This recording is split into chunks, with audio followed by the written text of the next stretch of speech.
Wow. Hello and welcome to Man's Model Moments. I'm not sure the electro-pop electric countdown is in character, but yeah, maybe I'll change that for next time. That was interesting. So, hello everybody in the stream. I can see a few people: Tristron, John Alec, Wayne. Hello and welcome. So finally, we're on to decalling, whatever you want to call it. We have the Hunter. Now you'll notice a slight shininess on this thing from last time. And that's because I did put a gloss coat on, just a coat of Pledge, my favoured, hard to find covering solution. And hi Phil, as I thought that would speed things along tonight. Now, one of the things that is worth bearing in mind, remember to also gloss coat all of your other parts, primarily because you want to give the same treatment to everything that you're doing, because if you come to it and then say you do, so there are some panel lines on this, for instance. So if you do some panel lining on this and it's not sealed in the same way, it'll react slightly differently, especially if it's not gloss coated. It's more of a matte coat. The matte coat will absorb more. So if you think of a matte coat, think of the surface, think of taking a cross section through that. A gloss coat is nice and flat, yeah, it's nice and smooth, whereas a matte coat is kind of bumpy, yeah, like this. So it's difficult when you've got solvent and pigment going into those little, and we're talking about a microstructure, into those to get them back out again, even if you're using solvent. So that's one of the reasons that people always recommend, I would always recommend putting a gloss coat on before doing stuff like that. It just makes it a lot easier.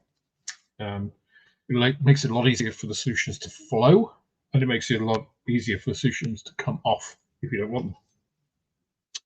The other thing I did was sanding, because let's face it, watching sanding is dull. So I did one of these drop tanks on stream, I think it was 2 or 3 streams ago. One of these ones, the little ones with the stabilizers. So I also did these. You can see there's a little bit of the sprue goo still present. Well, I've just gone over these. So I just went over these with 3 grades of the Display sanding sticks, finishing on, well, I finished on 800, I think. Yeah, the purple is 800, which I think is more than enough, especially to then put a paint coat on. I don't go super extreme into high grits for any of that. Put my phone in there. So the reason I put the 3-minute timer on just before going on air is because I forgot a bowl of water. Even though there is lots of water at the moment, it is pouring down with rain in the south of the UK. I don't know what it's like wherever you guys are. I would hope in Australia it is a little nicer, especially as you'll be coming up to summertime, right? Than it is here. It's probably about 15 degrees, so it's not that cool, but it's just really, really wet. So it seems ironic to have to get a bowl of water to do decalling when there's just tons of the stuff pouring down outside. I think in one of the prior streams as well, I mentioned a jeweler's tool to pick up small items. I don't think I had it around at the time. This is what I have. It's just like a little pen. And what it has are these little, let's see. Oh, that's not going to show anything at all. Let's have something dark. Display box. These little tacky ends. I mean, they're not particularly tacky, but if you've got a small piece, they do pick up quite nicely. Obviously, they're used for handling gems, jewelry. There's a sort of large one on there. You can hear the slight tack on that.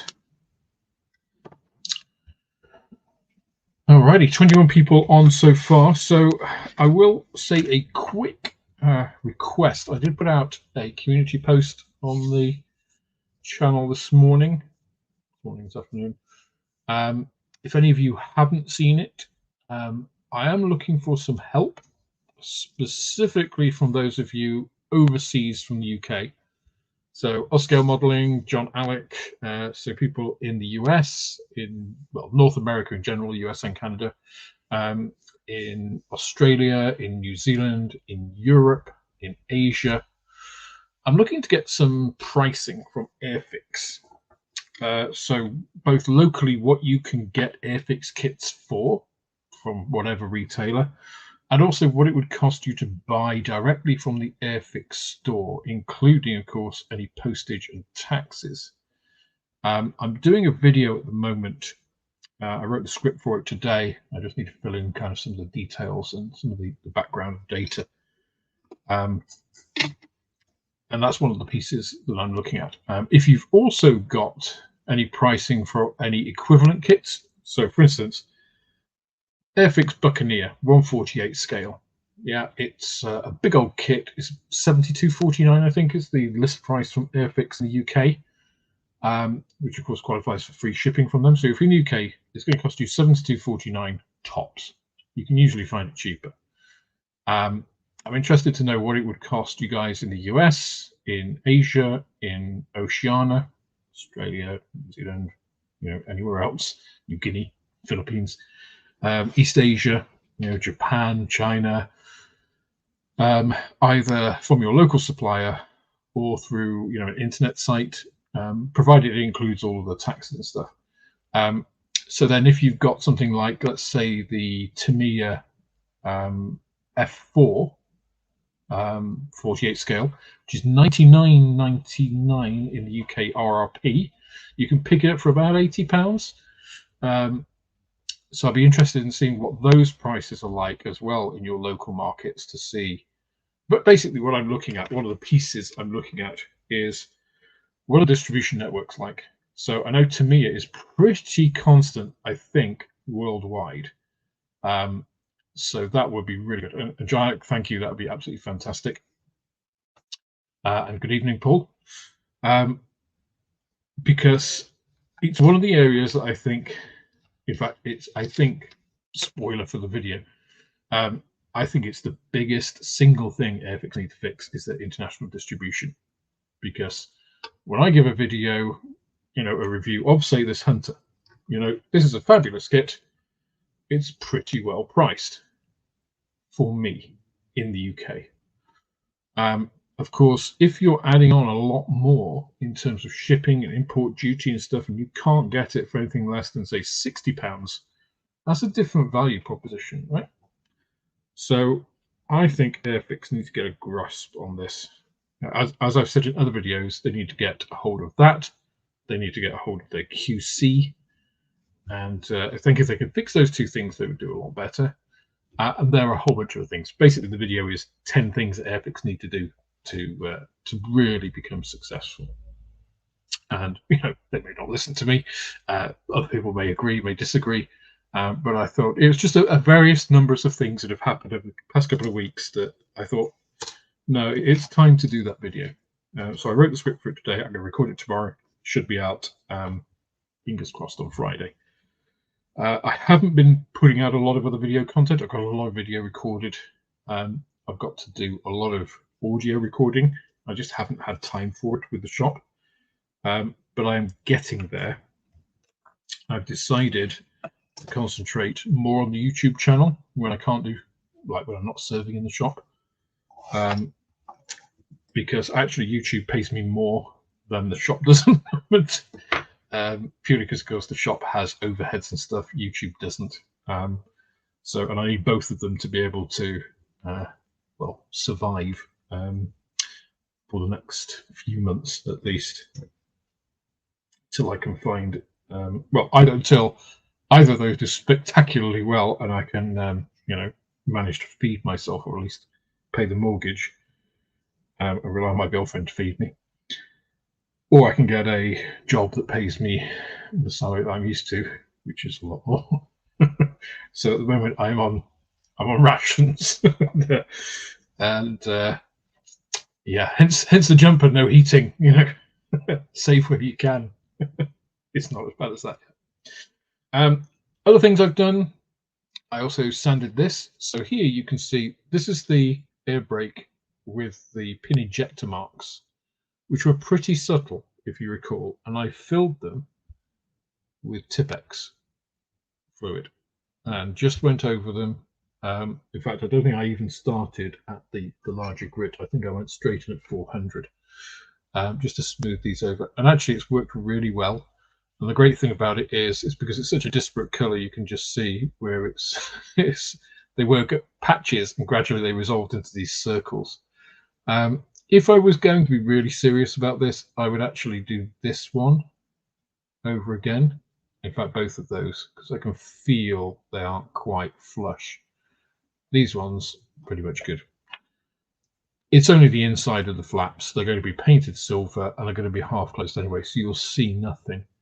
But if they weren't filled and then we did, say, a wash on them, you might be able to just catch that they have those sink marks on. So it's a minor thing, but I just wanted to show you that that I've done that. It took literally 5 minutes tops.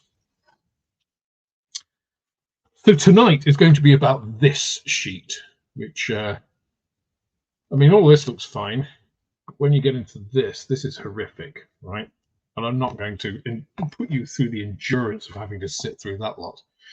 But I think decals are really when a model starts to look, you know, something like this, you can kind of get an idea of how it's going to look, but it's kind of like, this is the basics. I think once you start putting decals on, it really starts to make the model come alive, for me, anyway.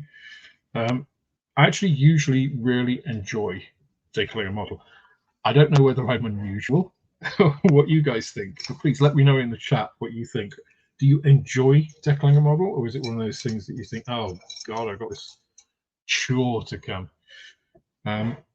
Because I think it just adds that detail and finishing touch that you really are used to seeing on the real aircraft. Like, you wouldn't see a real aircraft just like this, you know. It would actually have all of its markings on. Well, obviously, we wouldn't have a mast cockpit, but the other thing that I'm doing differently here than I would normally do is, obviously, normally I would have taken this off. I would have put the seat in, I would have put the transparency on, then I would have masked and then done spraying. So I'm going to do that separately. Maybe we'll cover that on either next stream or stream after. Hi, Buddy from Atlanta. Oh, sorry, there's a little fly flitting around here, so if I occasionally flick out at an imaginary thing, honestly, it's not imaginary, it is really there, it's just you can't see it, because, well, unless the camera picks it up, luckily, one time. So with all of that, let me finish the preamble and move the camera down.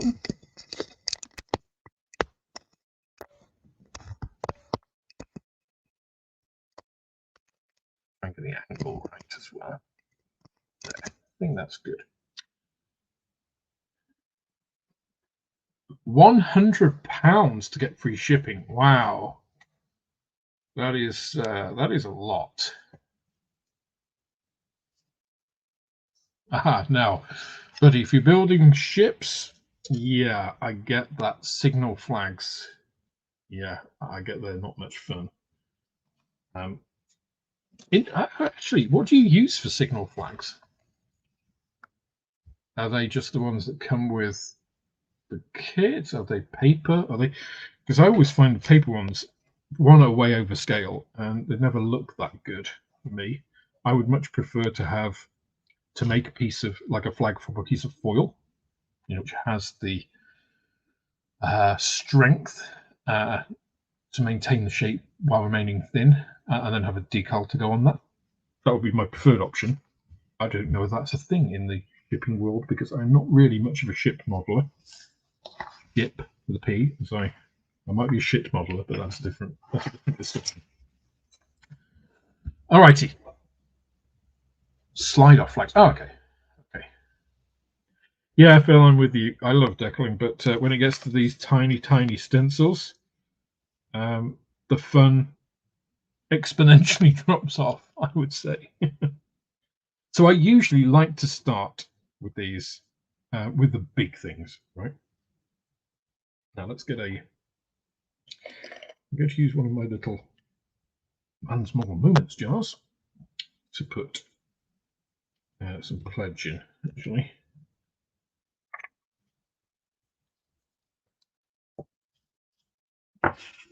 So there is my pledge.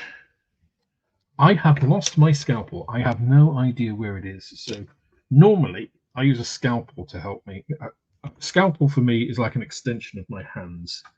I do feel lost without my Swan Morton. I really hope I can find it, because otherwise I'm going to have to buy another one, which is expensive. Didn't really need. Even though it's not much, it's the end of the month. I need paying for my consultancy, and I've maxed my overdraft. So even buying a scalpel at the moment is a bit touch and go.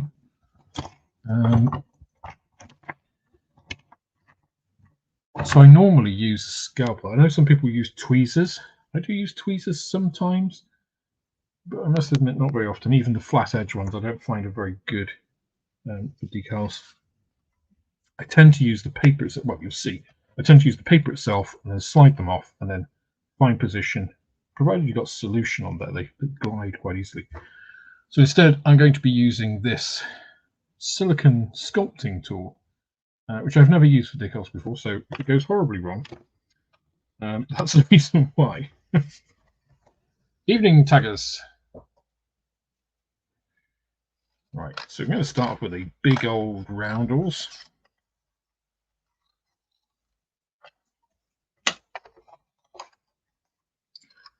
The upper wings. And let's see. I need my sexy gogs to be able to see numbering next to these.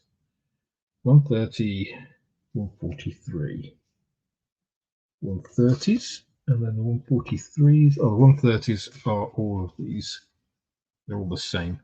Okay, so 143 must be this one. Okay.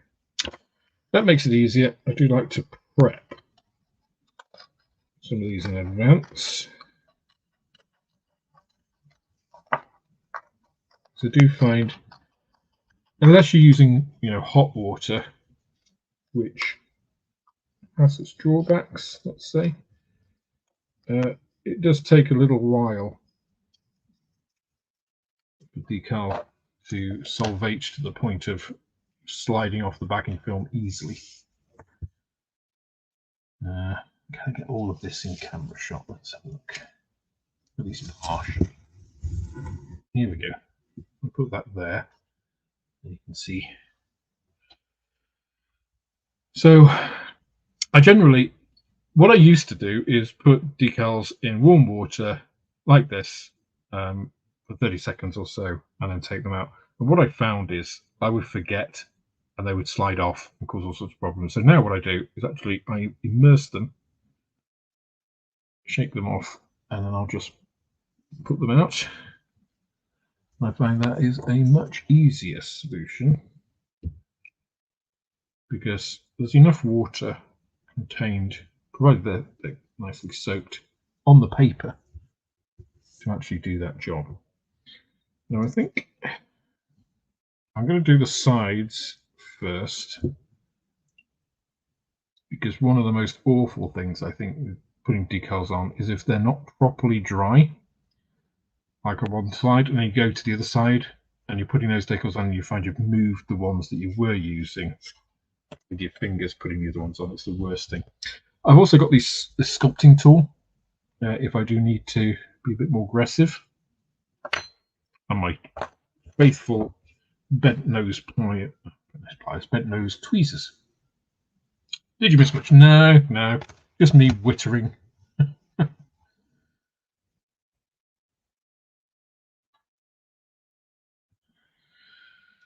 All right.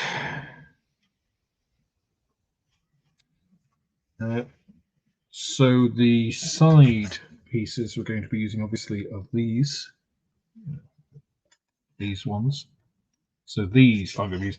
Just a shame because I quite like these. I think those are very dramatic looking, but unfortunately not the ones for Lieutenant Pollock.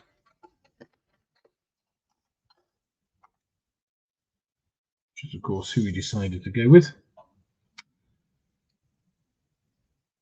Right.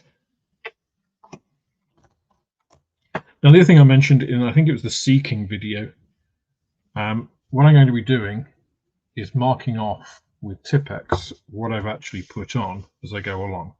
Now for this, it's not actually too much of an issue. When you get to this stage, I think it's pretty much essential because otherwise it's so easy to get lost in where you are on the model.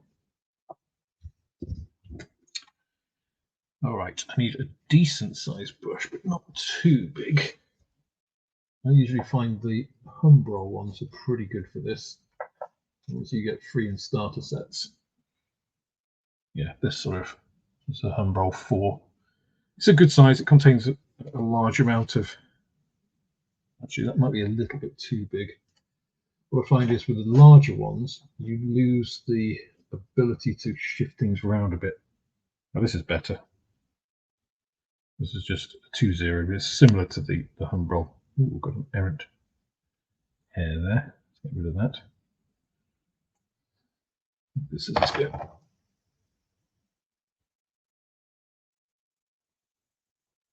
There we go.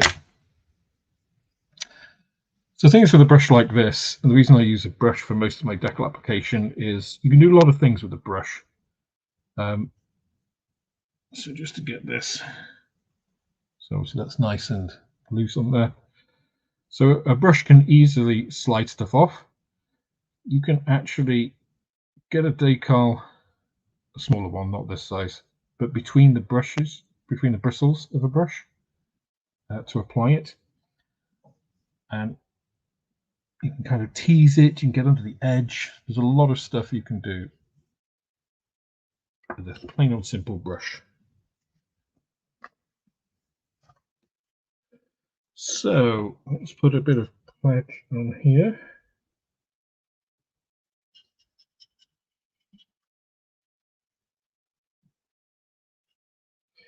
So it looks like decal is going over this thing. Great. That's huge. So it touches the edge of this panel line here. So I'd usually try to take cues from the actual, if you like, substance of the model. So there's a panel line here, which it just touches, and it just touches the back of this. So those 2 points on a circle allow us pretty easily to position the decal. It's just going a little bit over this one, just touching on the back there. And as you can see, going right up to that fence. What a bastard. That's wholly encompassed by the blue. Okay. Well, straight away we get to do some interesting things. So you can't see it there, but if I turn this around, it'll become quite apparent. Now, Microsol is not going to solve that problem. No amount of Microsol is going to stretch your decal over that large of a hump, and if it did, it would be deforming the actual roundel to the point where it wasn't right. Now, that actually is slightly too far because as I'm looking at it, the edge of the white of that roundel, as on here, should come right up to that little, whatever it is, fence or whatever. Which does mean we can cut it, which is exactly what I'm going to do. So looking at this, if I were to actually recommend doing this kit in future, I wouldn't put these fences on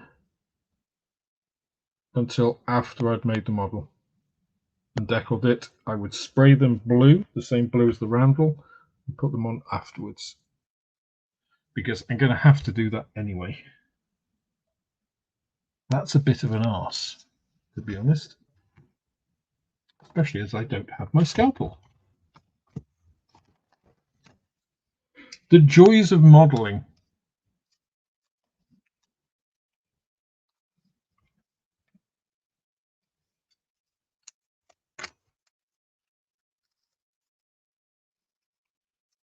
So, brand new scalpel blade. I'm going to cut this decal right where it meets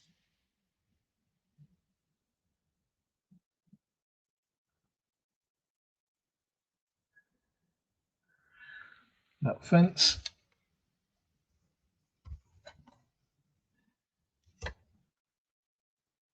It goes right the way up to there. Wow.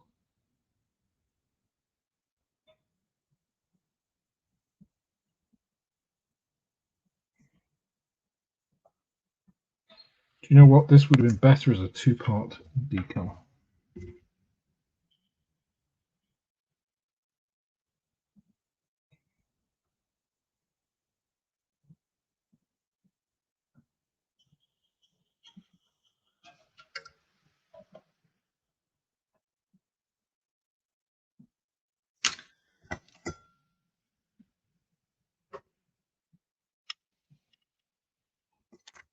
So the important thing for me here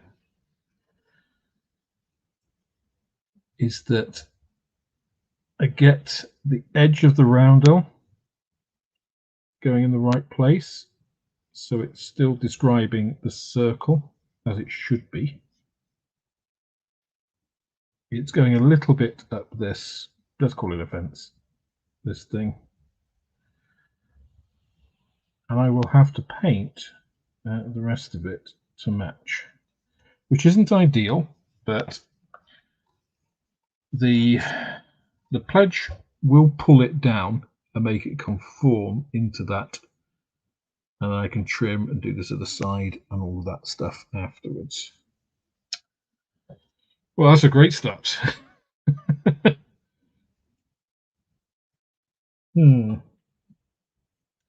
Does it actually say anything about that in the instructions? Did I miss it? Or... no, research notes, blah, blah, blah. Light aircraft grey. Oh, the forward cannon bulges were taken from a silver-painted aircraft. Didn't notice that. Didn't notice it in the call-out because those colours are virtually identical. Okay.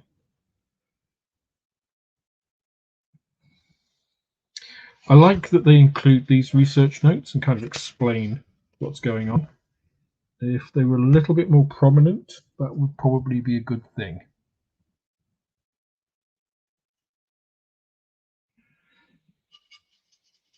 So again, put some pledge on where it's needed. Again, that just touches over just to where the aileron is, just a little bit over this panel line, and then that bridges. You can tell it's right because it brings that roundel, the white of the roundel, right up to where that fence is. And then I can get my nice sharp blade.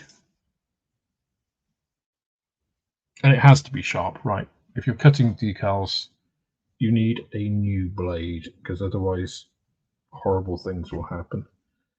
It also means you've got to be incredibly careful because a blade as sharp as this is not to be messed with.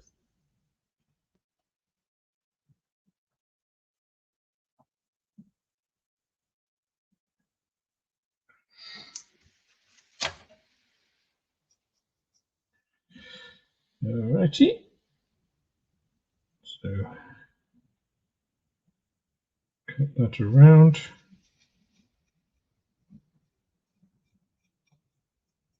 A little bit of air just caught into the edge of the decal there.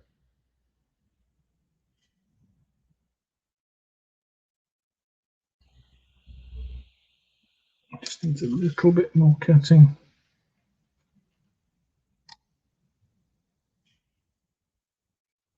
There we go.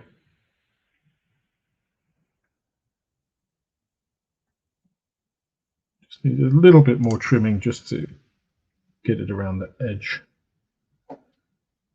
There's a matter of pulling the decal back so that it's going to go and form that circle once more, which it doesn't want to do that much. Come on, do as you're told.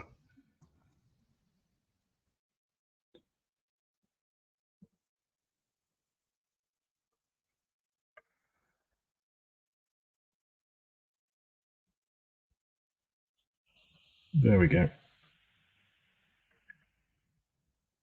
Just forcing it to conform a bit more.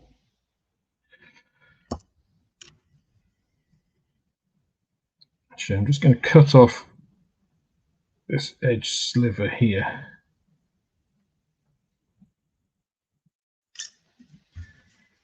Because that is not resting as it needs to.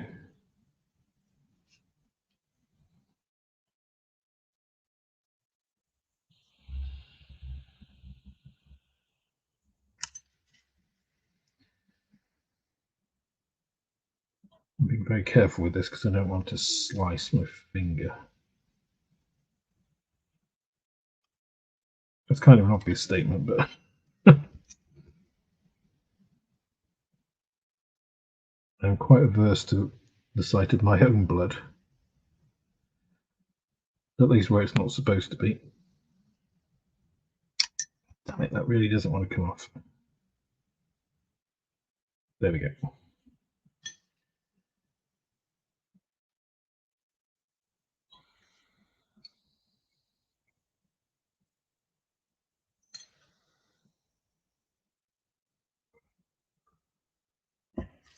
One thing I like about cartograph decals is they are really thin, they conform really well, they behave themselves, and yet they're pretty strong. So they can take a little bit of abuse. See, this is normally where I get my scalpel because it allows me really fine control. More control than this sculpting tool is giving me. But hey, that's enough. Just enough. A little bit more pledge just over this. So as I've mentioned before in videos and streams, pledge is a really interesting concoction containing some really interesting chemicals. It is not just a clear coat, as some people seem to erroneously believe.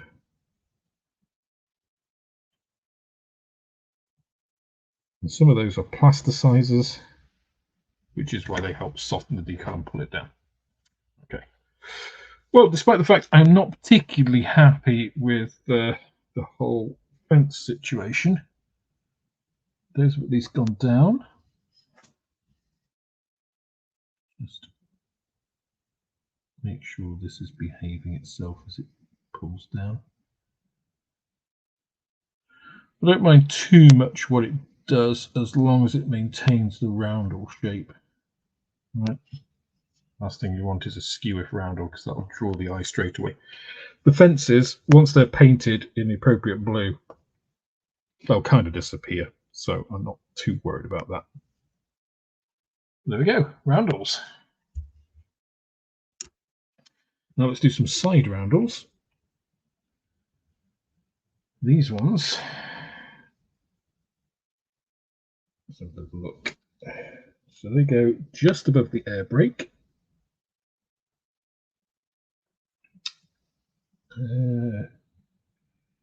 Okay, that sort of access door is right in the middle of the red.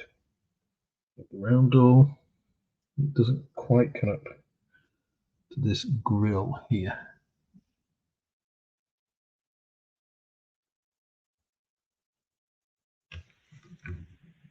Got to put some pledge there.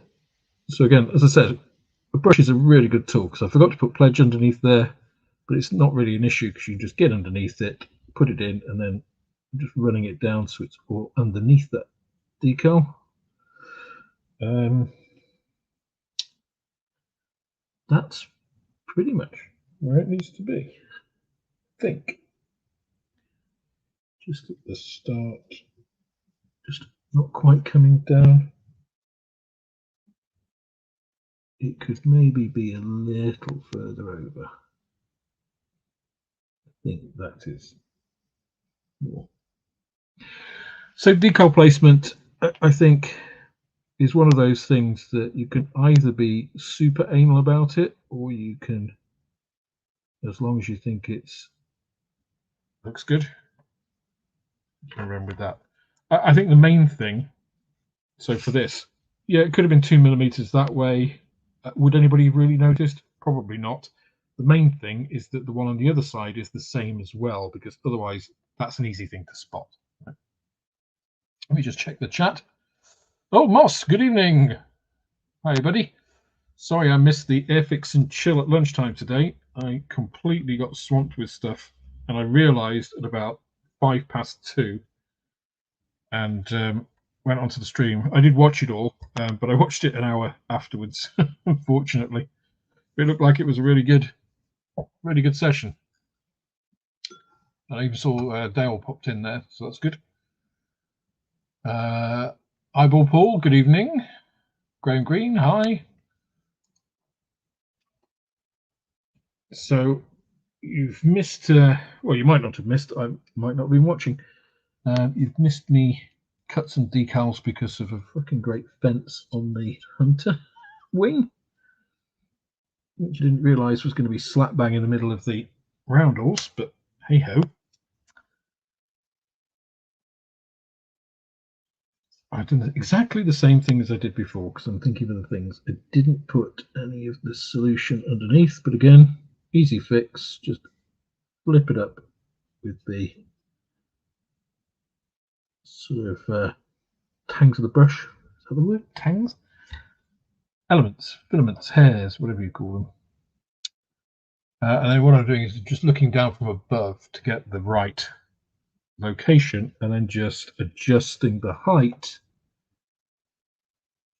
again so that we've got similar, because we've got the same sort of little grill here on both sides, and it's about 1.5 mil below that, so I'm a little bit low. This one maybe a little bit there. I think that's close enough.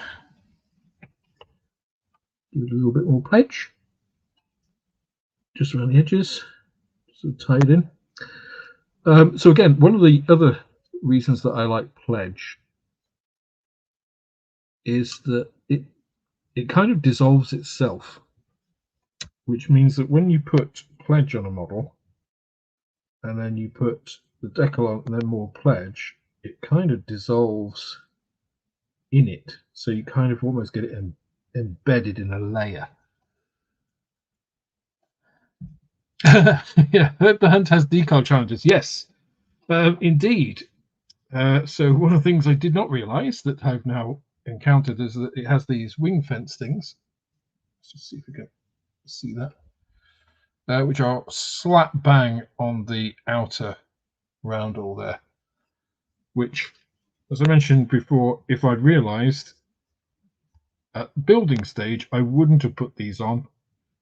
I would have left them off, I'd have painted them blue, done the decals, and then stuck them in over the top, and then that would have been really easy, super simple. But of course that's not what I did. So the instructions could be a little more helpful there. In fact, before I blame Airfix, let's have a look back to those. because if it warned me, I have no leg to stand on. Okay, there's the little thing for drilling holes. Those are not for the top piece. That's for the top. Where does it actually tell you to put those in?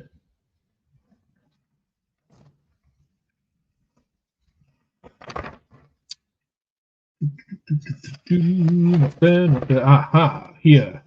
Step 70. There is no mention of decals anywhere. It is their fault.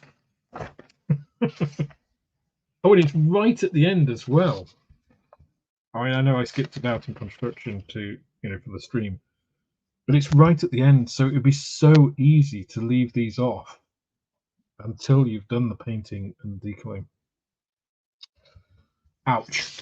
Okay, well, we live and learn. If anybody is thinking of building this and then has seen this, don't put those on until after, because that's, yeah, bit of an arse. Okay, let's move to the fin flashes. There's the old pledge. So this seems to be, there is a little panel, square panel there, which it just goes over. It doesn't quite reach this square panel at the back here. So that should be quite an easy one to put on.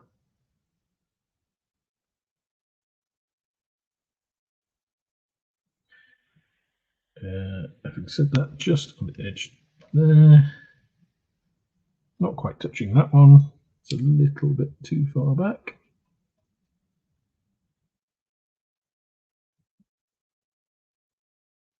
There. Oh, bugger. I had it in exactly the right place and then I moved it. I still find it's actually usually easier to move decals with your finger.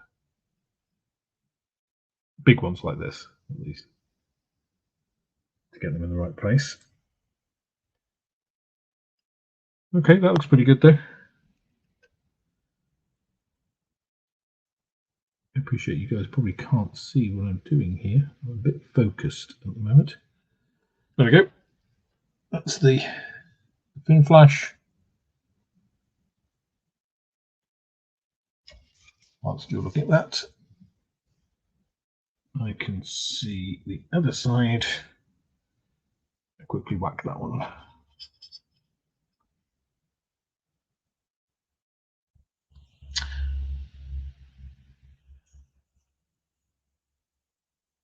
Okay, that's a good question.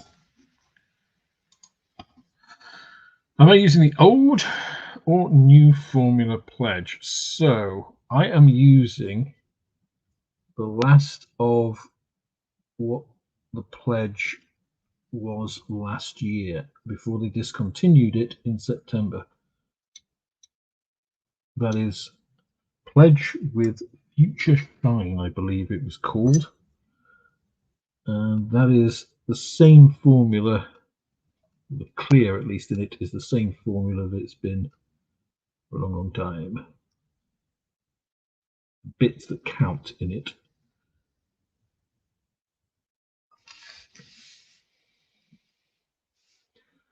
Now this one, funny enough, goes a little bit further forward on that panel. Not quite that far forward though, Alex. Put it back.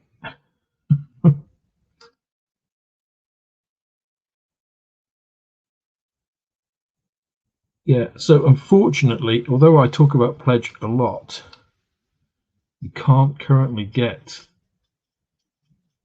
or at least Johnson's don't make the old formula pledge. So any pledge that you buy now is not the right stuff. And as I mentioned, I think a couple of streams ago, I'm still looking into getting a replacement, but it's not there yet. I think I found something that might work. And I have tried some of these other things which aren't quite the same and don't quite do the same thing.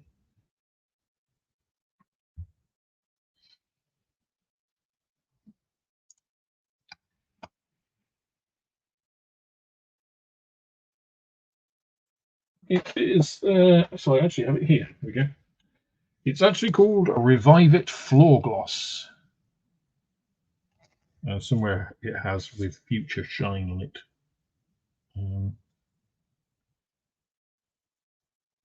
Bleach free, wow. Okay. So some of the things that it has, which are the things that you want, which are the, if you like, actives, I think are the butyl 2 propanoate, and is it the methyl ethyl benzene? Or is it the tributoxyl ethyl phosphate? Tributyl ethyl oxide phosphate, anything that's got a phosphate and then has some sort of, you know, like tributoxy methyl or ethyl or something, is some sort of detergent. So anything which has a phosphate on it. So I'll rewind a little bit. If you think about detergents, so a detergent is something that mixes effectively oil and water, right? That's what a detergent is. It has usually a head, you call it, which is hydrophilic, so that it dissolves in water. That's usually like say a phosphate group, and then you will have some sort of organic tail, you know, tributoxy, whatever. Anything that has tri and lots of, you know, butyl or ethyl and things, these are butyl or ethyl groups, which are hydrophobic groups. So they're things that dissolve in oil or dirt, things that can often work with dirt. So the whole point of a soap is something that solubilizes dirt, right? And it bridges that barrier between stuff that water can't get off. Well, you see, out of great tits, that's that is kind of what I thought of to start with, but some of these things are actually quite difficult to get hold of. Now I have a shop and a business, it actually might be easier to get those and formulate something which actually does that. Ideally, though, I don't want that hassle, and I would prefer to just find a household thing that works, because that's easily accessible for everybody, right? You know, even if I found something that worked really well and was great, you know, and I could sell, I would still like to find a household thing that everybody could use, which is as good as the old clear. But yeah, anyway, go back to the ramble of detergents. So if you've got something which has that ability to solubilize things, so they're solubilizers, right? It means that you can add them to either oil or water and they'll form an emulsion. So they'll mix the two up. So those are really good at removing dirt or adhering to different surfaces because they have both properties. Like if you drop water on an oiled floor, it won't stick. But if you drop petrol on it, it would, you know, penetrate and go in. So it's having both of those properties. So it doesn't matter what you have it with, it could do that. So some of the ingredients in Pledge have those kind of properties. Others are what's called plasticizers. So they'll work their way into, you know, something like a decal, like a plastic kind of thing, and they will make them bend more. That's really what a plasticizer is. It literally plasticizes, makes them easier, more malleable. And that helps, of course, getting actual indentation, you know, being pulled onto the model. What you're doing with Microsol is effectively slightly different, and you're dissolving carrier film essentially with the solvent. So you're sort of breaking down some of the decals. So it's your think of the decal as layers of stuff. One is a carrier film, and then you've got printed layers on top, and then usually a sealer over it. So if you're breaking down the layer at the bottom, it sort of then can be pulled down easier into the and conform more easily because it's thinner. You're just looking effectively putting layers of paint on then, which is why you get the painted on look, because you don't have this barrier film. And again, it also can take the carrier film off the top as well. So, but you have to be careful with them because you put too much of that sort of stuff on, which is why Microsol is a fairly dilute solution of organics. Put too much on it, will just trash your decal, which you can very easily demonstrate. Maybe I should do that one day on some old decals. Okay, so those are the side roundels and fin flashes on. Now it looks like an RAF jet, right? Got its big targets on. Let's put on, I think, the nose stuff. Old Flight Lieutenant Pollock's name and his, I presume, squadron markings. So, as I mentioned, coming on here with Tipp-Ex and just erasing the stuff I've put on, I find is a big help in showing what is left to do.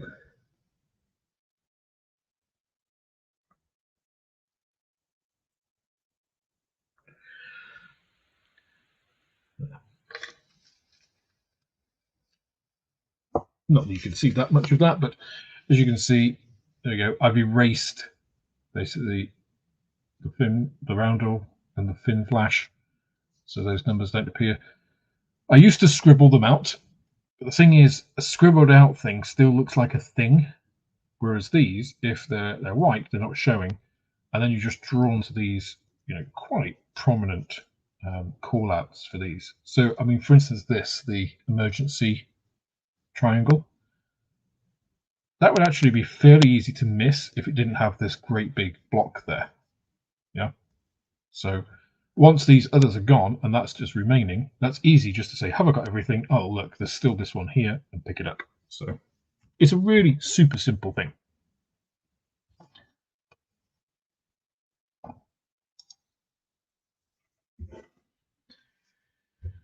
All righty.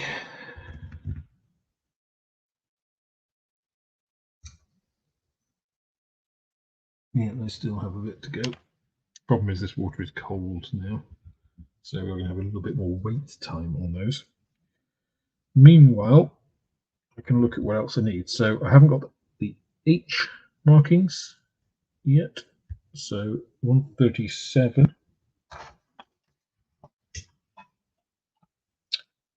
My H's. Right in the middle of the sheet. That's fairly inconvenient.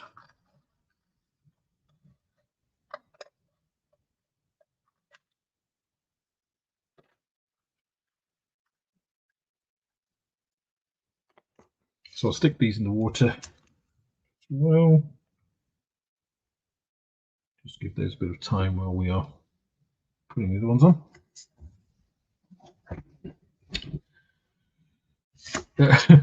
So driving home today, I was thinking about some YouTube video stuff, and one of them, I was thinking about the kind of science of modeling, all our solutions and stuff, video. And one of the things I was thinking, with it being so wet, is about water. So this may sound really weird to you, but water is fascinating stuff, right? So if you look at other hydrides of chemicals or other oxides of chemicals, so let's just take a few. Think of carbon dioxide, carbon monoxide. They're gases, right? If you think of hydrides of things like hydrogen sulfide is a gas, right? H2O, dihydrogen oxide, or hydrogen hydroxide, or H2O, however you want to say it, it's the lightest element combined with oxygen. So by all rights, and all physical properties. Oxygen's a gas, hydrogen is a gas. If you think nitrous oxide is a gas, sulfur oxide, sulfur dioxide is a gas. They're all gases, right? And they all are bigger atoms attached to oxygen than hydrogen. It's hydrogen, the lightest of elements. And yet hydrogen, dihydrogen oxide, water, is a liquid at standard temperature and pressure.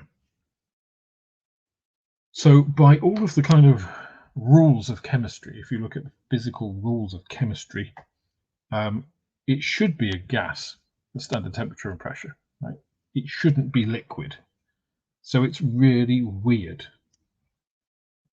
And mainly that is down to something called hydrogen bonding, which is a weird property. And it's kind of one of those things that it makes you think, oh, maybe there is a God, you're an ultimate creator. Because if you look at all these things and you think, well, if you say if you were the ultimate being, right? I'm thinking very Douglas Adams here, and you've laid out all of your rules. You've got your periodic table. You've got the rules that work, how they bond with each other, and all that. And their lighter stuff tends to be gases in its natural state, and then go to liquids, and then go to solids. And when you combine them, they do the same thing. And you do all of that, and then it's just like you think about it, and it's like, shit, that means life won't work, because water that I planned for all of this chemistry stuff to happen won't be liquid on these planets that I plan to put in, and so none of these reactions will take place. It's just like, I need a fix. So either I've got to rework all of the elemental rules, or I could just like put in a line of code that kind of fixes stuff, a bug fix. And hydrogen bonding feels like a bug fix, right? It's a very weak interaction that works between hydrogen and other things, typically hydrogen bonded to oxygen, nitrogen, a couple of other things. So it specifically works really well in water because there's just hydrogen and oxygen. And it's just enough to make it, rather than a gas at standard temperature pressure, a liquid. And that means that all of life can happen, right? So it's just this weird thing. It has lots of other weird side effects, like, if you think of water as a solid, or you think of any other liquid, when you condense it to a solid, it shrinks down. And that makes sense, right? Because you've got all your atoms as a gas all over the place. They condense to a liquid as they come closer together. And as a solid, they come in even closer together. So your volumes shrink from gas to liquid to solid. That doesn't happen with water, right? With water, it expands as a solid. So it's just crazy. Water is weird, weird stuff. That's the kind of stuff I think about when I'm driving home. Oh dear. No, you all know I'm crazy. Right, let's get this decal on. So it's in these first two, really far forward actually. First two panels. It basically comes from the back all the way through, just covering the front one. And it's quite far down as well. The advantage of using this sculpting tool, by the way, is that it's silicon and very little sticks to silicon, which is why why sculpting tools are made of it, and why your household appliances are. It's also very heat resistant, which is why oven gloves are made of it. Again, silicon, another interesting element.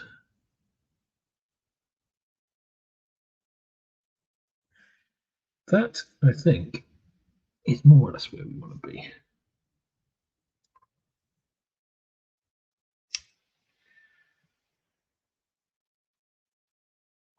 Right, there we go. That is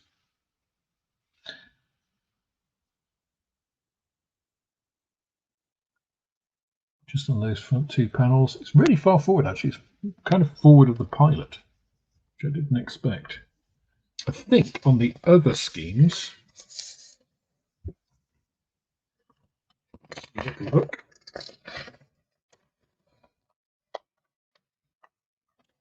No, it is. No, it's not quite as far forward. It is forward of the pilot, but it's shorter. So, oh no, wait a minute. That's not. Well, that's those little ones. Oh, okay. So on this scheme, this is the nose flash, so it's much smaller. And then the roundels actually have this. See, that is a really nice scheme. I'd quite like to have done this one actually, because I think those are pretty cool. But we went with the iconic one. So the other thing that annoys me about decals is these little numbers. If you don't get rid of them, right, you can end up putting them on your model, which is a real pain in the ass. Because I don't know why, but for some reason they seem impossible to remove once they're on. Okay, so this one obviously should be the same as the other one, but still going to use those cues on the aircraft. I should have actually probably done this one first because there are more visual cues. Ooh, shit. Oh, got away with that. Stuck to my finger there, but I should rescue it. And we're a little bit too far back.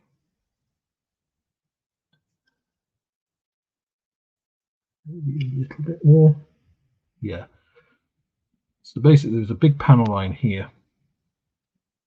And there's a little staff, a winged staff. Somebody will probably tell me that's not the right name for it, but that's what it looks like, this sort of winged staff here. And essentially, the little staff goes right through the middle. I'm going to adjust this side so it matches a little better.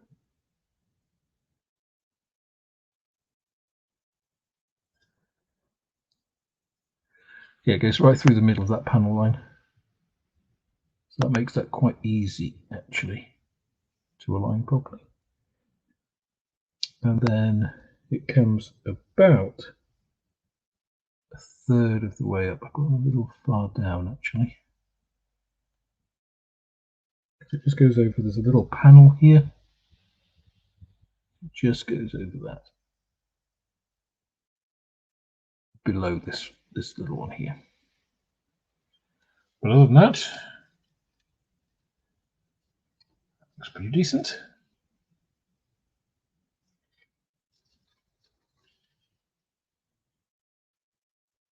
Again, I think the decals do really start to make the aircraft.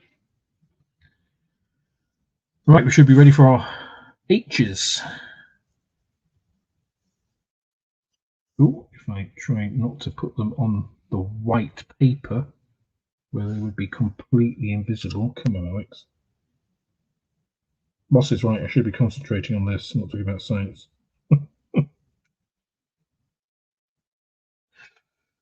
No worries, boss. Great to have you on. Thank you.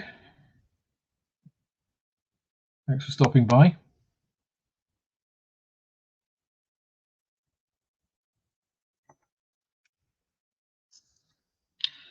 Right, so these are fairly easy because they go right above the roundels.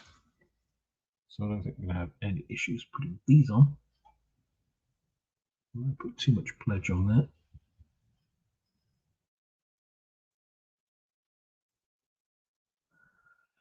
The only thing is these cartograph ones, they don't have backing film across the whole thing, which makes them really delicate. So you really want to try and get them on first time and not have to mess about with them too much, which fortunately we basically got that one straight off.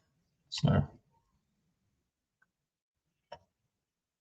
because these are pretty thin, they're what, 2 millimeters wide, the actual letters. See, so if you have to move them around, it's not going to be the easiest job. Not impossible, but just obviously you want to make life easy for yourself if you can.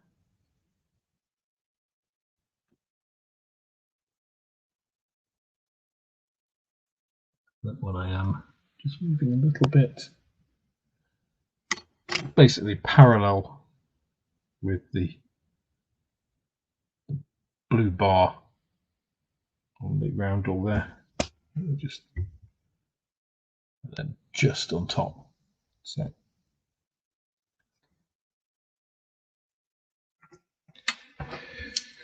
okay, looking at our main roundels. So these are pulling down quite nicely, starting to pull into the panel lines across there quite well.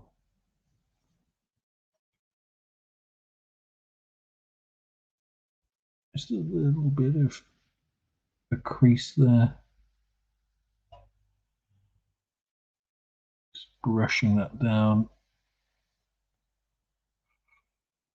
I think that'll work fine. On the side, these look like they're conforming nicely.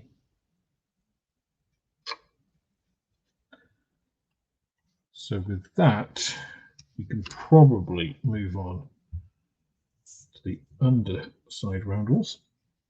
Or do I want to put these on?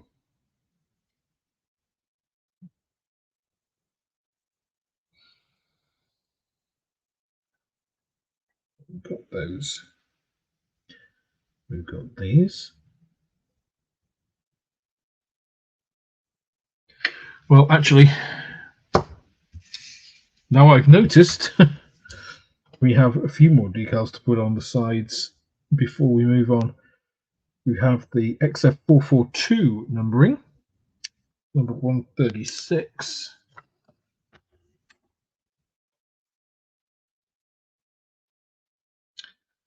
Okay, so let's actually cut out XF442, the big ones and the little ones.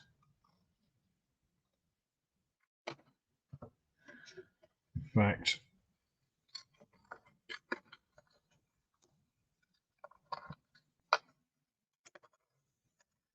there's our nice spare decals. And these are all our stencils. What I will do is I will go through the grueling task of putting all these stencils on off camera, because you've seen me put some decals on. You've seen how it's going. You've seen the most problematic ones, these roundels. So I don't think you really need to see all of that happening, unless you really want to. In which case I will call you a masochist. Then we'll see who's really crazy. Right, so unfortunately, I can't use these ones, right? These big XF442s, because I'm not doing it flying, because I'm doing it with the wheels down. I have to use these ones, which are the segmented versions, right? So important to note that it does say here. So if you're doing, it shows you the landing gear and then which decals go. So you can see, rather than one, if you're doing it flying, you've got 1, 2, 3, 4, 5, 6, 7 decals. Wow. Of course, the advantage of having them all in all those pieces is you're going to know exactly where they go, because, of course, the landing gear bays themselves will act as the guides. But it's pretty impressive.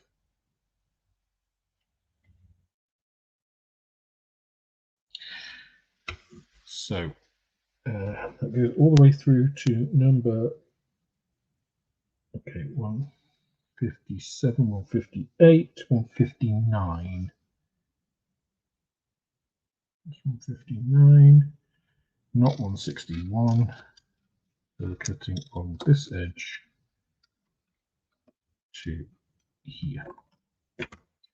So these are decals for the underside around those bay doors, and on those bay doors, I should say. There's also 180.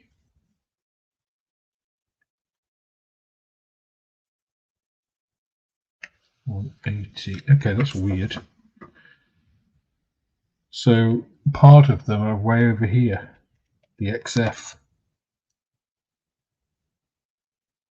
Yeah, there's part of the XF, the top of the XF, and then the XF on the other side. So of course it's different because the XF442 is reversed on different sides. The thing is, if you really messed up this, you would still have effectively a spare set of the lettering from these ones, which you could put on and cut. Obviously, it might be a little bit more challenging, but I don't think that's a particularly bad thing.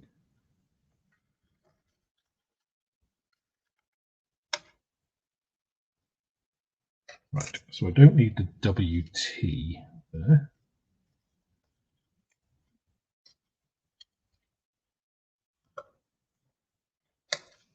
It's really weird that they've stuck that one in the middle of those XF pieces. Not that it really matters, but right. 162. Do we need number 162 at all? No. So let me just check. We got 152, 153, 154, 155, 156,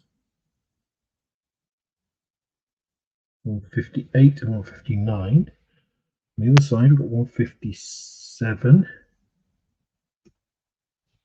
154, 177, 178, 182, and on the other side, 180. Okay. So I have got everything I need there, so I can get rid of all of these other pieces here. I don't think there's anything else on that sheet that I need, apart from there's another H. Number 140. For the underneath of the landing gear on the nose.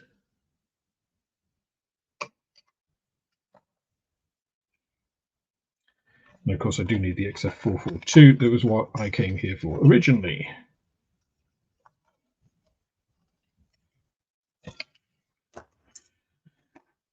But that's a decent amount of spare decals. If you're doing other Royal Navy aircraft, or Royal RAF aircraft, or Royal Navy aircraft, you need some spares. Don't need that WT. Right.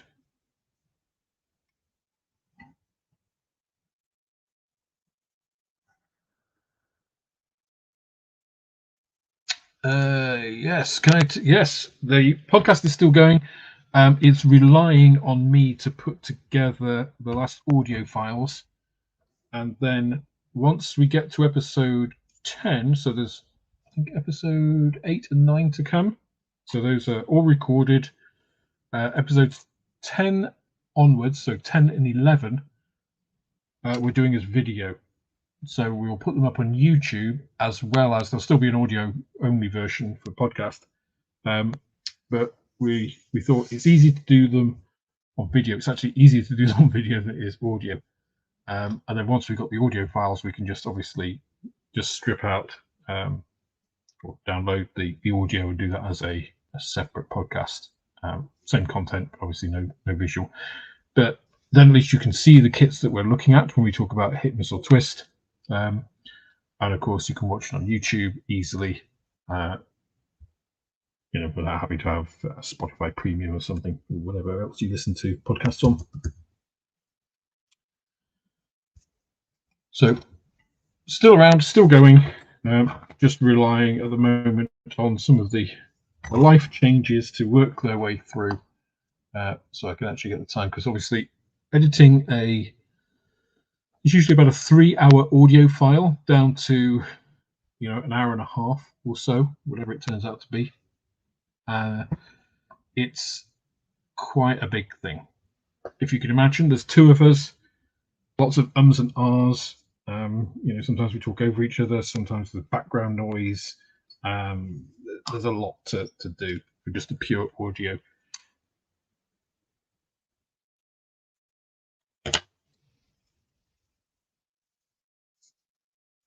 Whereas the video, ironically, is easier to edit because you've got the visual cues as well as the audio ones. That sounds counterintuitive, but it's just the way it is. Some things will never change. I'm not going to sing that. Who's that? Hall notes. Right. So I mentioned before about remembering to put your clear coat, in this case pledge, on all of the pieces, including your stuff on the bottom. And here is said door that we have to put this H on. So that needs to go on there. Let's go ahead and stick that in.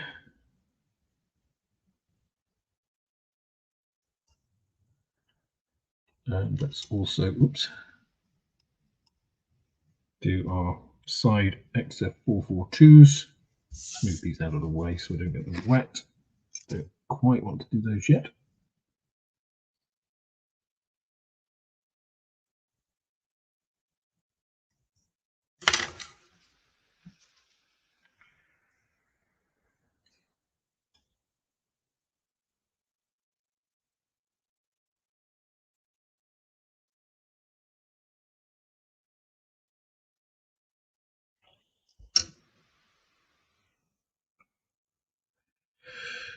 Okay.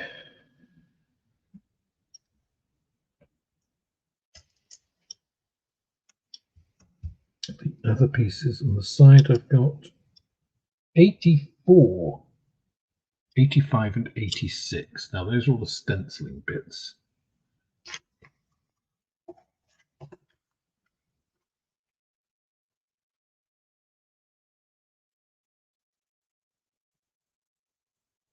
'84, '85 and '86 are these right in the middle.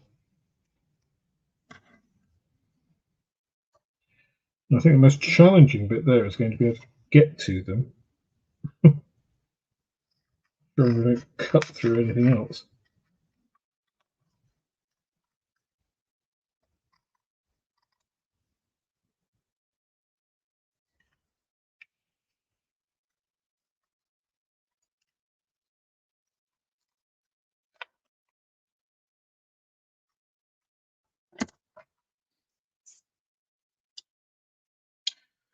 Right. Again, don't really want to put that here yet, do I? I'm doing these side pieces. Let's just see how we are. Not quite there yet. So let's put all this stenciling in as well then, to make sure they have time to soften from the carrier film.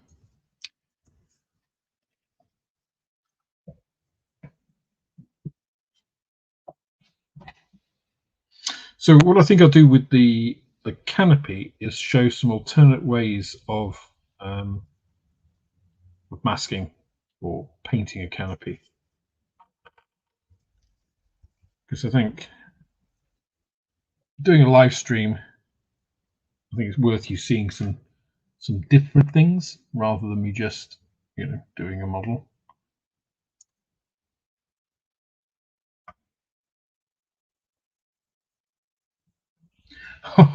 So Mark Evans, I thought when I first saw that, I thought you said I had a workmate who renovated a tornado, and I'm like, wow, where did he get a tornado from? But it's a tornado, which is a slightly different thing. Slightly different cost bracket. Right, so these XF442s are the ones that go right at the back of the aircraft here. So essentially directly under the horizontal stabilizers, and on this second to last big panel, right on the camo line. So again, fairly easy. Those are okay to come off now. Some pledge on there.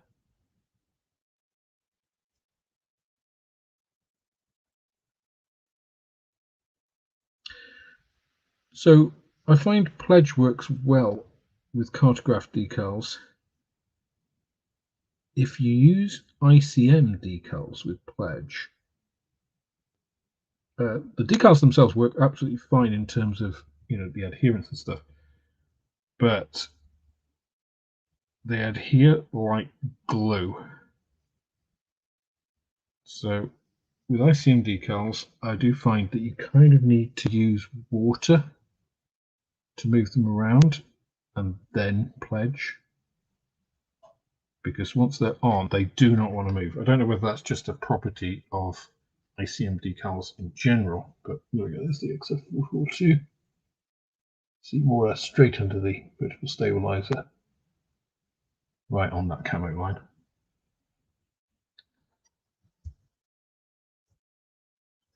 So I think the thing with decals is you just need to take your time,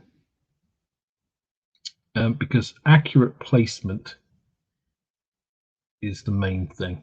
You know, people spot decals that are, as I've mentioned before, you know, in terms of the way our perception works. We're good at spotting things that are out of place. It helped us survive in those Neolithic times. You can spot less than a degree of misalignment. Oh, I think I got that one perfect this time. Jeez, that's never happened on a live stream before. No. Boom. Didn't even need to reposition it. Put some pledge over the top. Try not to move it from its perfect position. That's usually my trick. So yeah, and I have just moved it a tiny bit, less than, I'd say maybe 0.2 of a millimeter. I nudged it.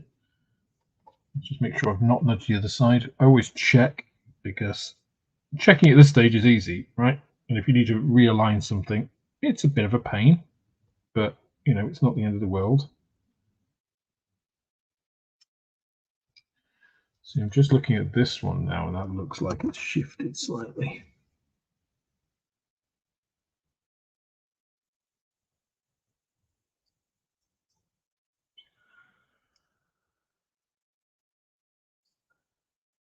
So again, adjusting at this stage is fairly trivial. You know, even when you've used something like pledge. Again, one of the reasons I don't like Microsol and Microset is that they are a little bit binary. Certainly once you've used Microsol, you can kiss goodbye to moving that decal. Or any equivalent product, I can say, you know, whether it's homemade or purchased. Because once you've dissolved that backing film, what you're left with is so fragile that you can't move it. So hence you only ever apply Microsol, you know, when you've absolutely got it in your final position. Yeah, that had just moved just a tiny bit up on one edge, made it look a bit wrong. So your eyes will spot a fraction of a degree. So you really do need to make sure that what you've got is right. I realized I've done these, and this is actually the one if you're making it flying. So I've painted and pledged something that I'm not going to use. Well, decal test bed for another time, maybe. And this one.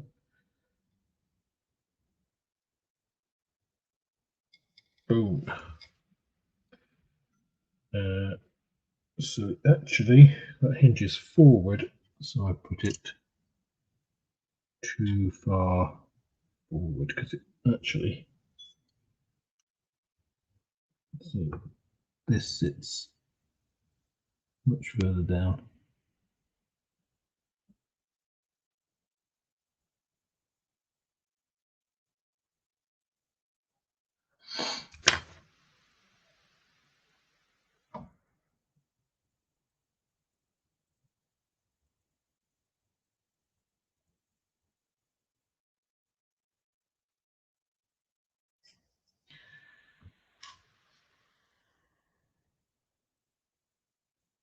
When putting something like this on, I find looking at it from different angles as well helps, just to make sure that you've got it where you want it.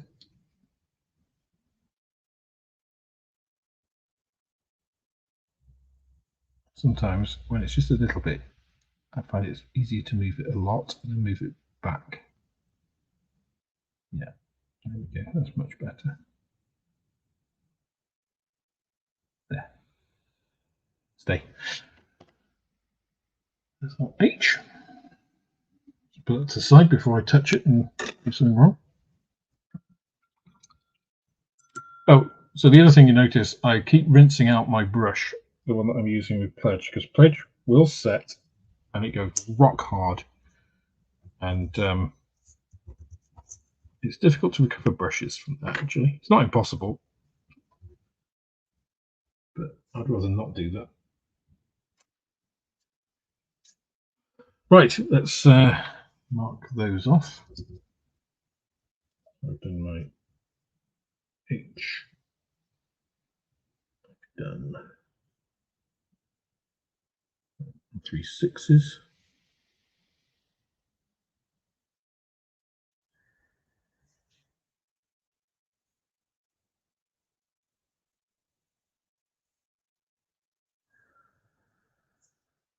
I'm actually just marking off the painting I've done as well.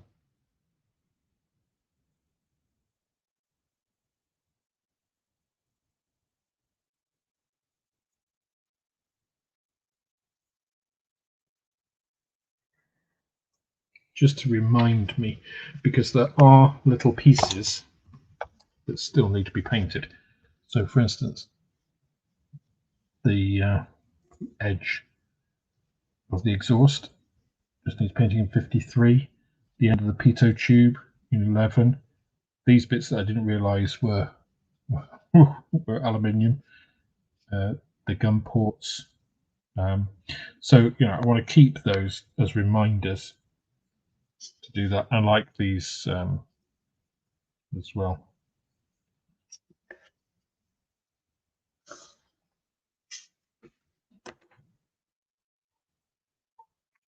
Right.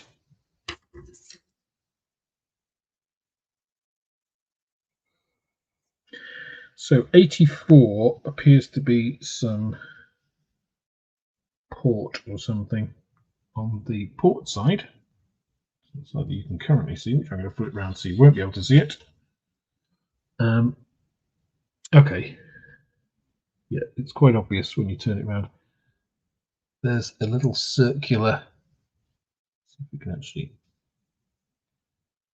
It's in the light. Just here, see that little circular port? So there's a little decal. Let's see if we can see this. This one on this side, which is like a little round stencil with some warning text, which just goes around that port. So it's got a little bit of Pledge just over the port, and if you're next to it,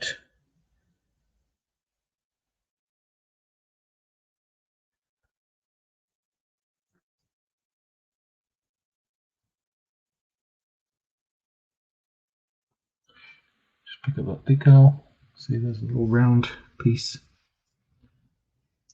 and then pop that over.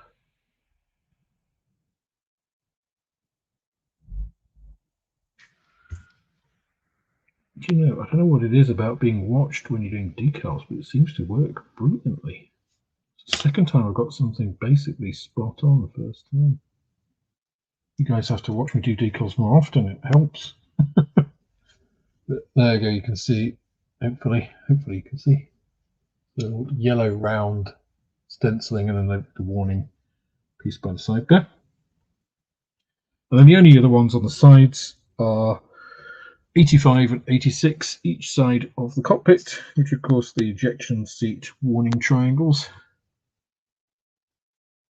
which go basically bang in the middle of this area and a little bit down. I think ejection seat warning triangle location is one of the vaguest areas of model kits. About there. That looks about right.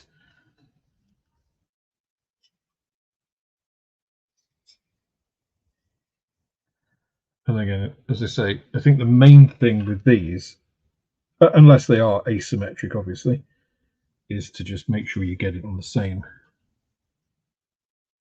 place on the other side.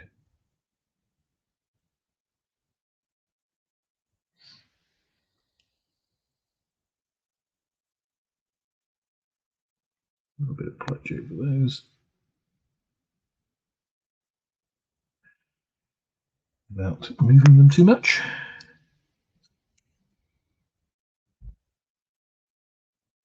So I just need a little adjustment.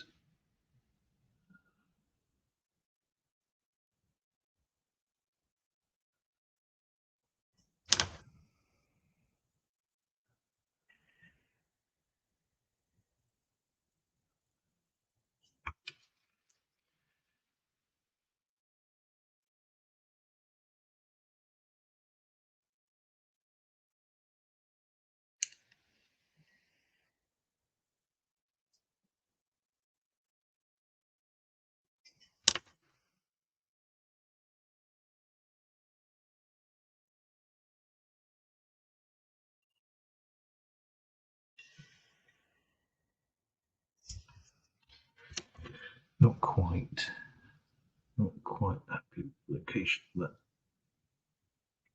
that. Oh, I dropped my brush. There we go.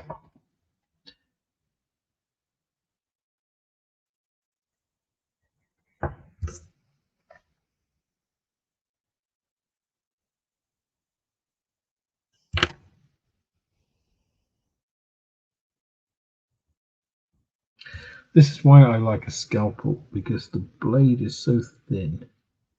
I'm so used to using it. I can just catch the edge much better. And even though it's sharper, I still have the last chance of marking the model than if I'm using tweezers. I'm actually just going to use the blade.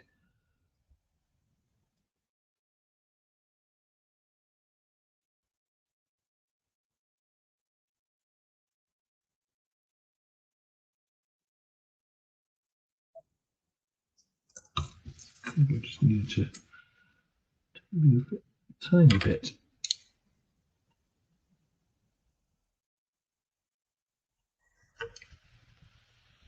Good enough.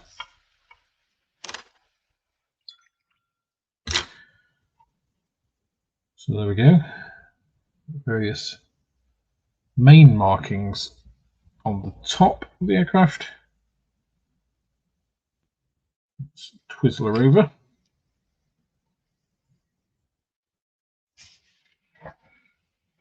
Right. Interestingly, they don't show the pylons on here. Hopefully that doesn't mean the roundels. No, you see the roundels here for underneath basically sit on that bit. They basically sit here. So no issues at all on the underneath ones. That's typical, isn't it?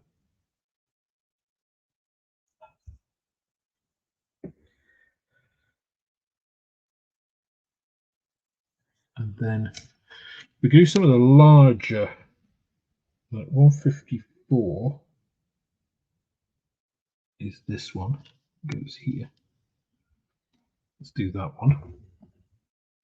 So I'm quite interested to see how these partial lettering decals work. So don't think I've seen these before from Airfix. I'm not sure. Maybe I have, and I'm just not remembering it. But and then there we've got 180 is the big one on the other side. That's this big XF, right? Yeah. Although, how would you tell me that is?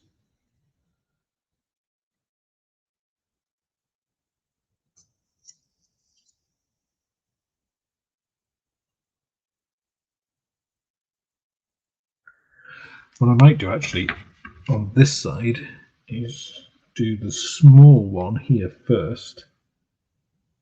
There's 155 to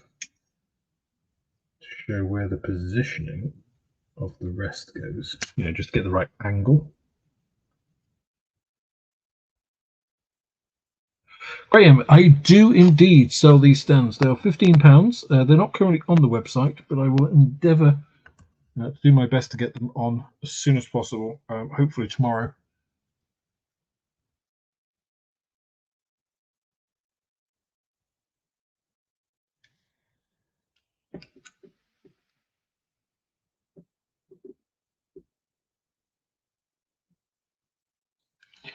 I'm glad you answered your own question there, Mark, because I didn't see the question until you'd actually answered it.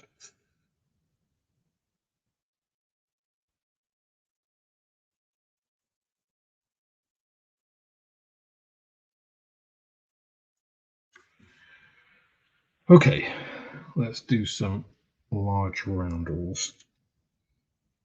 So there are lots of little, I imagine they're fuel filler panels or something on the lower wing. So you get a really nice indication of where these roundels go for positioning, which is always a nice thing. So not quite on this one. I just put a big blob of water on that, which I don't really want. There. A little bit of water is fine. Not a great big slop of it.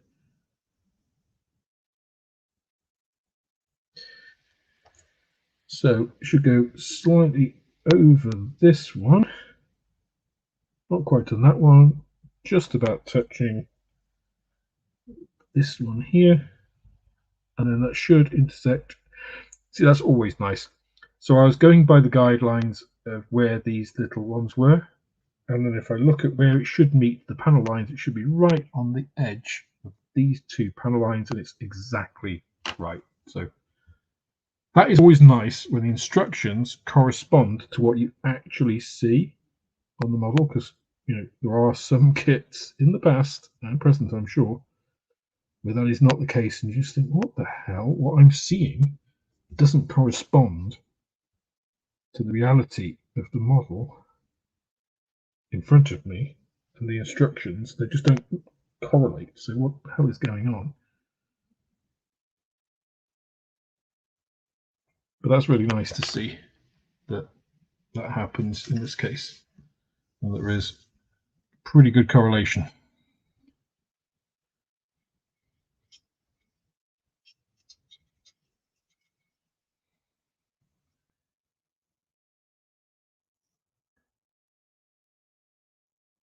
So it's kind of not quite touching that.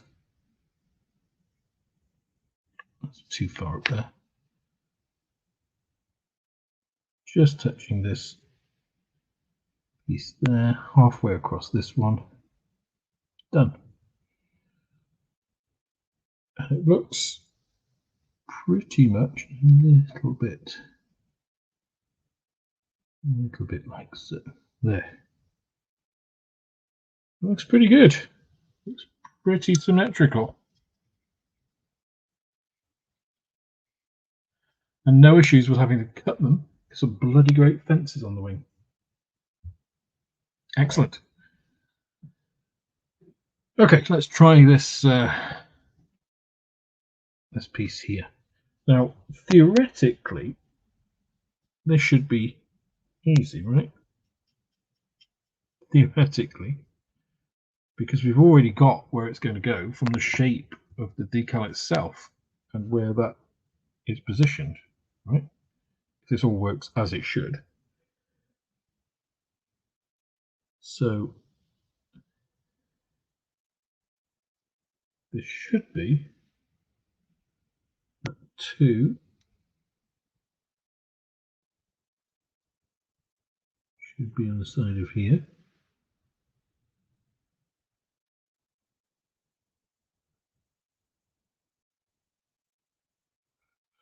Ooh, that looks quite nice. Look at that. The alignment of that is pretty much perfect against the edge of that bay door. I mean, it should be right, but it's just, I think we're all used to those things which don't quite work.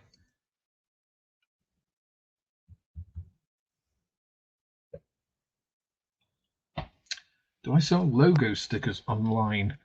Do you mean Man's Model Moments logos? If so, I haven't got them on yet. I have been giving them out. Any order over £20 gets a little free gift pack. Only the first 50 orders over £20. After that, you will get a gift pack, but it won't include things like the current gift pack includes Man's Model Moments patches, stickers, thank you, some sweets. And the future ones won't have the patch in. They'll just have some stickers and maybe some sweets.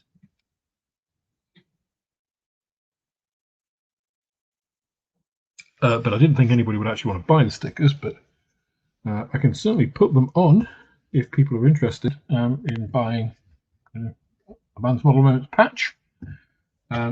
These challenge patches are not for sale. You can only get one of these if I can actually hold it in a way that I can't work out how that's. There we go, because it's sort of backwards for me. The only way to get one of these is, of course, to do an F35. If you buy an F35 from my website, from the shop, you do get one of these included because I assume you're going to build it. Otherwise, it's a very expensive way of getting a patch. But I trust people that they will actually build something that they purchase. Right, and then this little piece on the opposite side, 145 goes, right, this should go right at the edge of this. Should go right at the edge of this bay door. If all works as it should.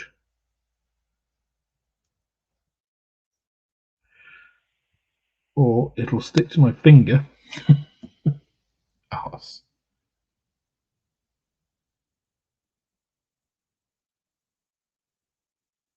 Okay.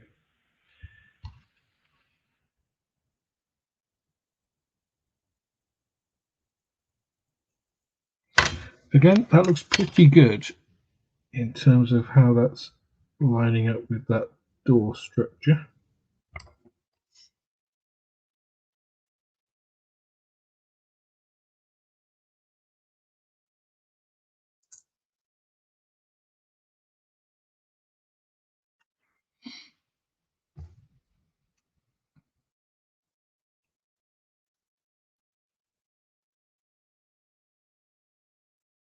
There.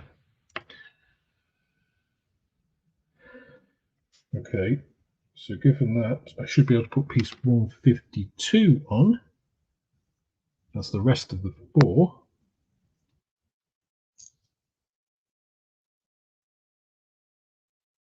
And 158. Let's try that. So that's 152. Let's go to 158. Oh, 158. Oh yeah, okay. Over here, 158, which is a large piece here.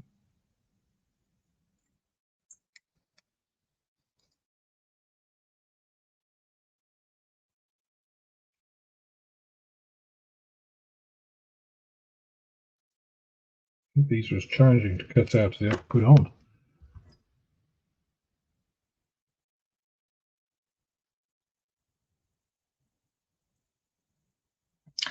Now for the next man's model moments challenge, which does not, I mean, I can have more than one running concurrently. I have no issues with that, especially if they are very different aircraft, such as a prop aircraft. What should that be? What should the next man's model moments challenge patch be? Because you can't get much more modern than an F-35. So I think I mean, the obvious one to do would be a Spitfire, but I feel like that's kind of everyone's done a Spitfire, right? Or at least, it's such a common thing. I don't know whether that's really a challenge. Maybe something like the Hurricane, which is, the kind of unsung hero of World War II, Battle of Britain fame. Maybe it should be a German plane. The Butcher Bird challenge, maybe. I think that's maybe a community poll that I need to run. Okay, I think we can also do the XF.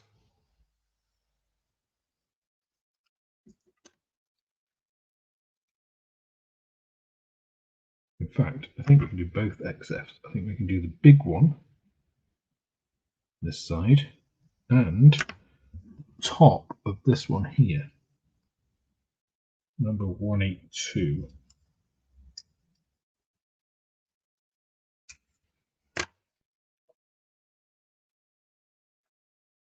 I'm trying to do is not get too many pieces in play at once, because these are okay. That's nice and loose on the sheet. Bit of pledge.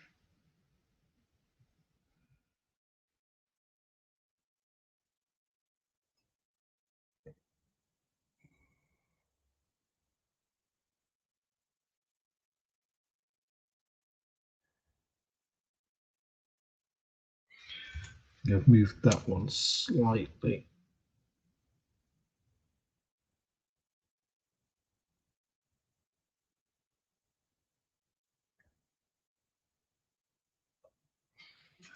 Well, that certainly looks like part of a 4. Actually, I really like the way these are going down there. Certainly a lot better than just cutting things. Which, let's face it, is a real arse.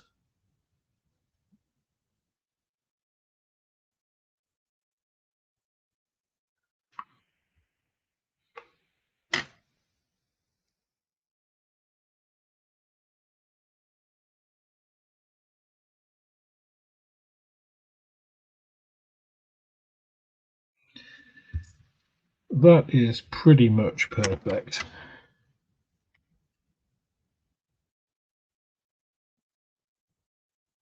I'm talking about the cartograph decal rather than my application.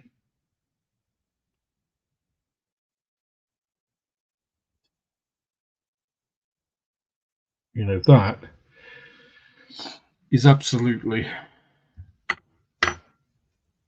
on the money when it comes to right on the edge of these cutouts. There is no, it's a tiny, tiny amount of excess carrier fill, which is nothing really. They're just really nice the way those have all lined up. It's pretty impressive, I must say.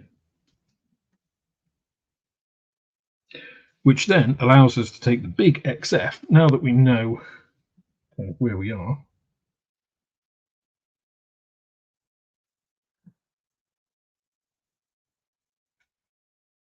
This can get put on, see aligned, the X sort of is directly on top of that numeral 4 with the F there. And in the same plane. That looks pretty good to me.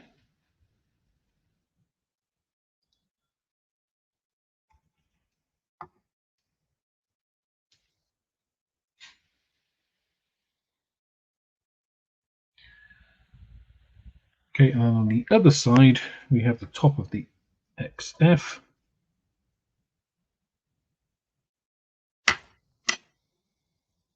Which is nicely going to lead us to the end of this stream, I think. Couldn't have planned that better. Not like the last stream, which is a real fuck up. I think everything that could go wrong with the last stream did go wrong. Internet issues, issues with camera, mic, lag, just the works. Hard work. I really appreciate people that stuck with it. I went in and saw my girlfriend. She's like, "Oh, how was it?" And I was just like, "Oh God, don't ask." But so one of the things you can see, it looks like the pledge is horribly discolored. The paint here. Don't worry about that. That will all disappear.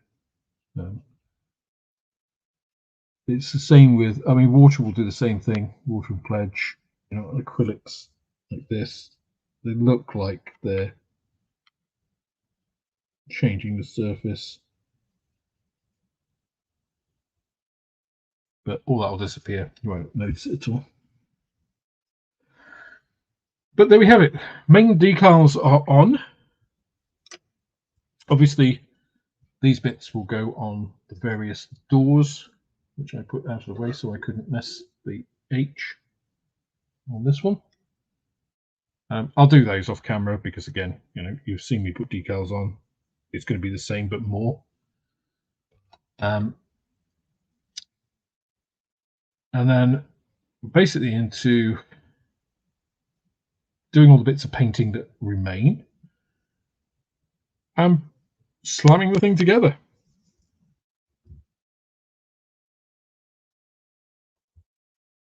So boom, there we are. Sexy gogs off.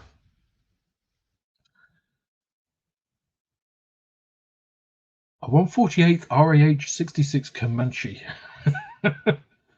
No. If I were ever to do something like that, it would be a challenge patch. It would be the helicopter challenge, right? So I would accept, I think, any helicopter. I have personally done enough helicopters for this year with the Sea King. I really enjoyed the Sea King. I have no desire to do another helicopter right now, but that's just me. I don't object to other people doing helicopters. I actually had a guy come in and buy Sea King in the shop, and then he came back. I think the next day or 2 days later, and was just like, "Oh, I didn't realize there's so much interior. I need all these paints." So he bought a whole bunch of paints to do the interior with. Bless him. And yeah, but prop plane, I think, is a good call, good shout. So definitely, yeah, I'll put up a community post tomorrow, if I remember. If not, somebody kick me and remind me, and we'll get that up. But that is the end of our decal stream for the evening. We have, what is you know, starting to look pretty much like that old Hunter. So not too shabby. We'll see if putting a million little decals on it makes any difference at all. In fact, what I'll do is I'll take photos of this in its current state. I'll put these on, take some more photos, and see what you guys think. See if it's worth it. I'll time how long it takes me as well to put all these on.